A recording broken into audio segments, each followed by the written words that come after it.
आइए आज हम देखते हैं मल्टीपल एलेलिज्म।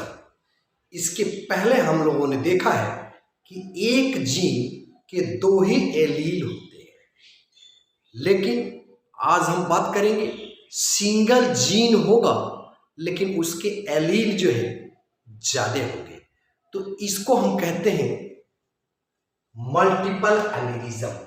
मल्टीपल का मतलब ही होता है ज्यादा, और एलेलिज्म यानी एलील, यानी जब एक जीन के दो से ज्यादा एलील पाए जाते हैं तो उसे हम मल्टीपल एलेलिज्म कहते हैं। यानी single gene has more than 2 alleles.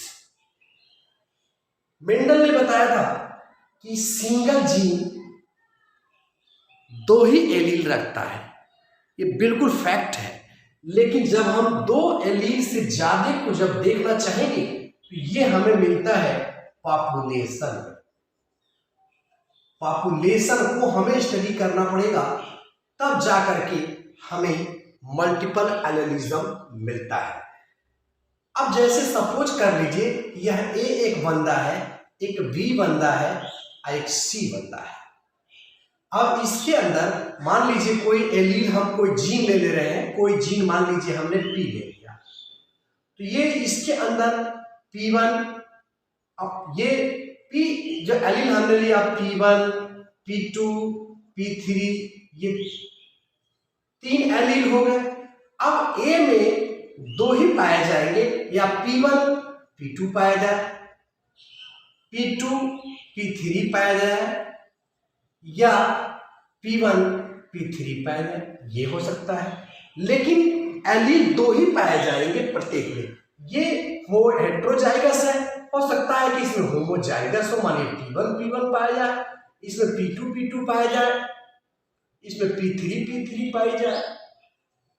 तो यानी ये होमोजाइगस या हेट्रोजाइगस एलील हो सकते हैं, लेकिन एलील जो है एक दो ही पाए जाएंगे एक व्यक्ति में। लेकिन जब हम पॉपुलेशन में देख रहे हैं इसमें 3 तरह के एलील पाए जाते हैं, इसीलिए इसको हम मल्टीपल एलेलिज्म कहते हैं। मल्टीपल एलेलिज्म का सबसे बेहतरीन एग्जांपल इसको हम लोग देखते हैं एबीओ ब्लड ग्रुप। ह्यूमन का एबीओ ब्लड ग्रुप को जब हम स्टडी करते हैं तो ये मल्टीपल एलेलिज्म में पाया जाता है, यानी एक से ज्यादा एलील पाए जाते हैं और इसके आधार पे ह्यूमन का ब्लड ग्रुप डिसाइड होता है। आइए थोड़ा सा कैसे हम ये ब्लड ग्रुप डिसाइड होता है इसको समझने की कोशिश करते हैं। देखिए ये हमारा है ब्लड, जैसे हम लोग 4 तरह के ब्लड ग्रुप पढ़ते हैं, ए बी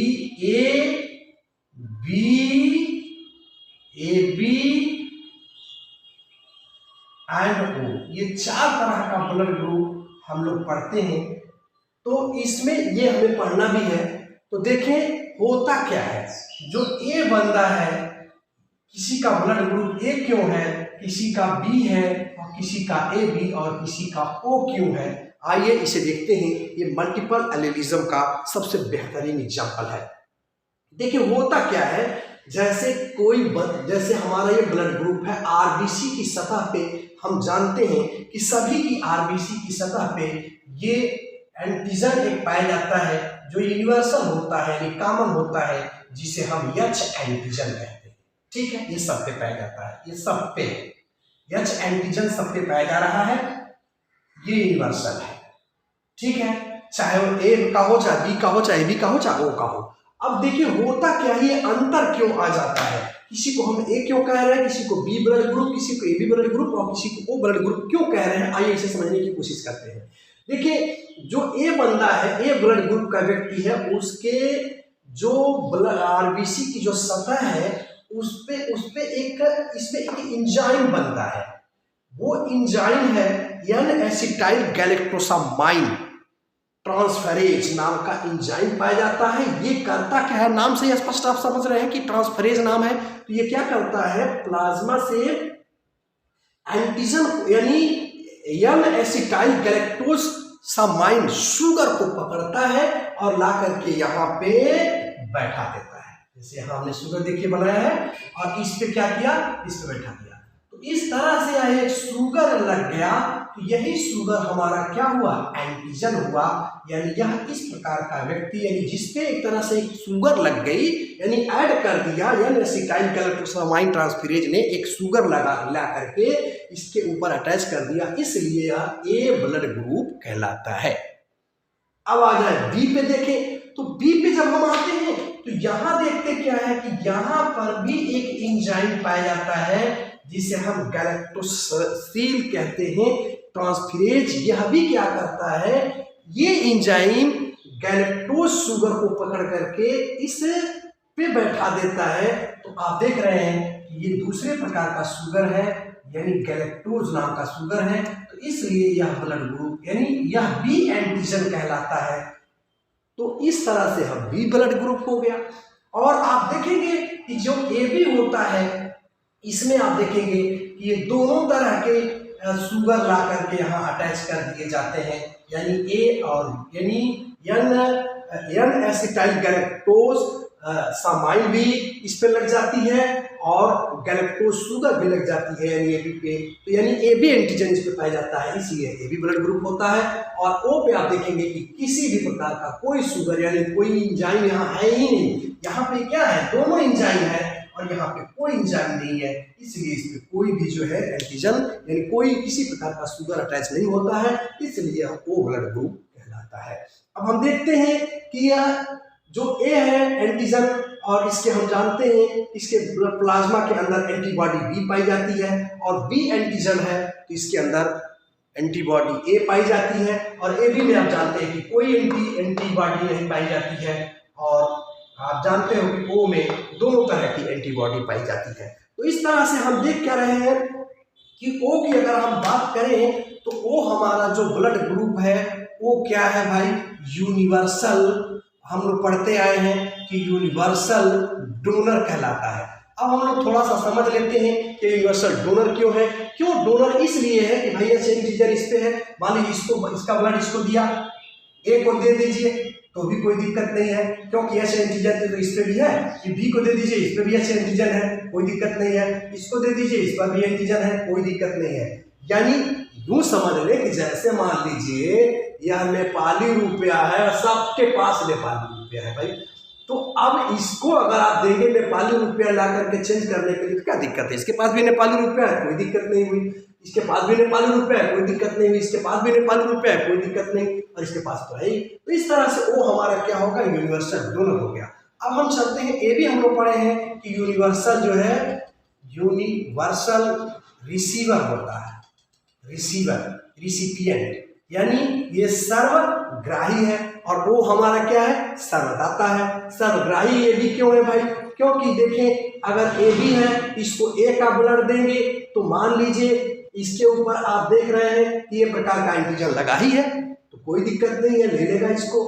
मान लीजिए अमेरिकन रुपया है तो इसके पास भी अमेरिकन आ गया, डॉलर आ गया भाई। बी की बात करें तो मान लीजिए ये किसी और देश का मान लीजिए तो वो अभी इसके पास है। तो यानी यहां हम देख रहे हैं कि कोई दिक्कत नहीं है, यानी यह दोनों इसके पास है।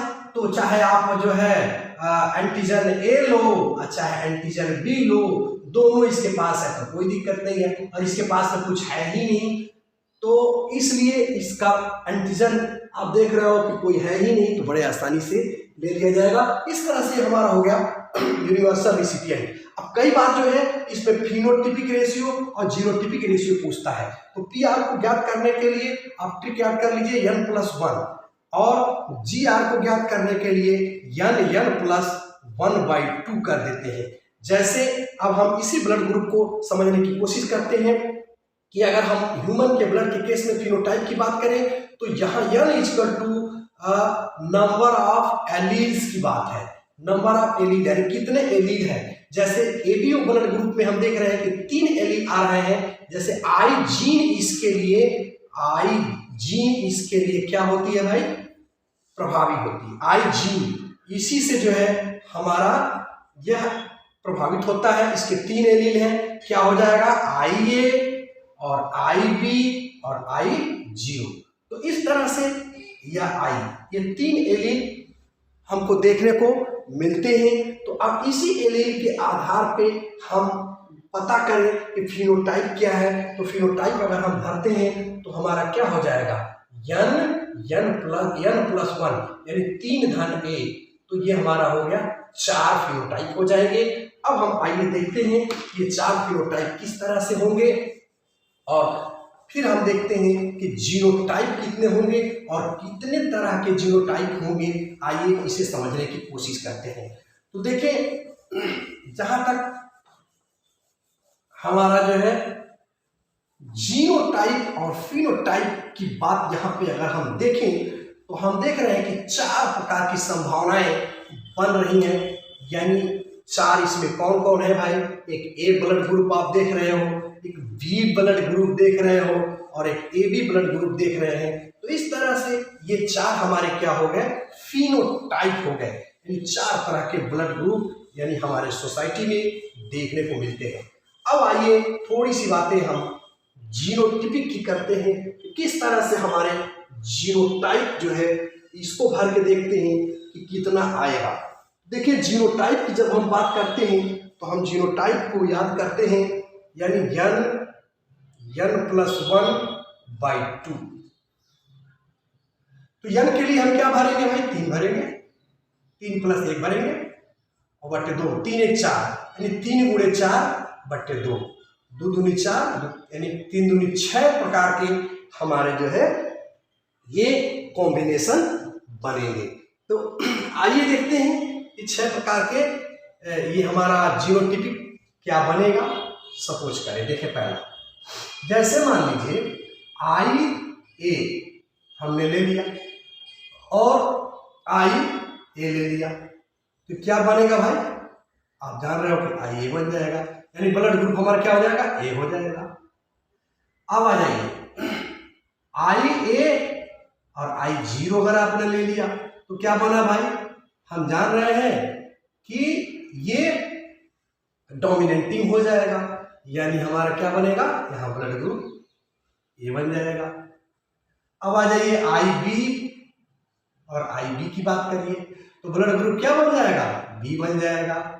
IB और I0 ले लीजिए, ये बन क्या बनेगा, B बन जाएगा। और I0 ले लीजिए, क्या बनेगा, O बन जाएगा। तो 1 2 3 4 5 और IB तो ये हमारा क्या बन जाएगा, AB बन जाएगा। तो इस तरह से आप क्या देख रहे हैं, ये 6 प्रकार के जीनोटिपिक बन गए हमारे और 4 प्रकार के फिनोटिपिक बन गए। तो इसमें हम बड़ी मार्के की बात देख रहे हैं कि यहाँ पे 2 चीजें फॉलो हो रही हैं। AB को आप देखिए, यहाँ पे क्या हो रहा है, ये कोडोमिनेंस को फॉलो कर रहा है। हम क्या देख रहे हैं, कोडोमिनेंस को फॉलो कर रहा है। और यहां देखिए, यहां पे डोमिनेंस को फॉलो कर रहा है, डोमिनेंस। तो ये डोमिनेंस का भी उदाहरण है, कोडोमिनेंस का भी एग्जाम्पल है। और हम देख रहे हैं कि एक से ज्यादा एलील पाए जा रहे हैं, इसलिए यह मल्टीपल एलीलिज्म का भी उदाहरण है, ABO ब्लड ग्रुप।